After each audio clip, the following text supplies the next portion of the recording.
ভারতে কমেছে বাংলাদেশি পর্যটক, হাজার কোটি টাকার বাণিজ্যে ধস। সাবেক স্বৈরশাসক প্রধানমন্ত্রী শেখ হাসিনা ক্ষমতা ছেড়ে ভারতে আশ্রয় নেওয়ার পর থেকে তলানিতে নেমেছে ভারতে বাংলাদেশি পর্যটকের সংখ্যা। বাংলাদেশের ছাত্র জনতার আন্দোলন শুরু হওয়ার পর ভিসা কার্যক্রম সীমিত করে ভারত। এর প্রভাব পড়ে দেশটির অর্থনীতিতে। দেশটির কলকাতা শহরে ব্যবসা অর্ধেকে নেমেছে।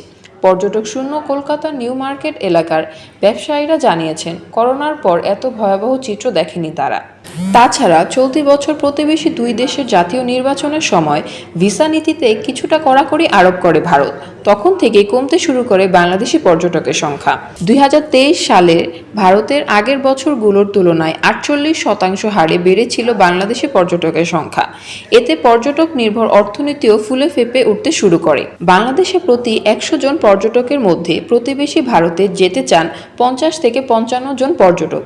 অল্প খরচে ভ্রমণ, কিছুটা উন্নত চিকিৎসা ব্যবস্থা এবং আত্মীয় স্বজন বন্ধুদের সঙ্গে দেখা করা এই আগ্রহের অন্যতম কারণ। তবে চলতি বছর ভারতের ভিসা কার্যক্রম সীমিত করায় দেশটির বাণিজ্যে রীতিমতো ভাটা পড়েছে। খাবার দোকান, শপিং মল, রাস্তাঘাট কার্যত ফাঁকা হয়ে গেছে পশ্চিমবঙ্গের রাজধানী কলকাতার নিউ মার্কেট এলাকায়।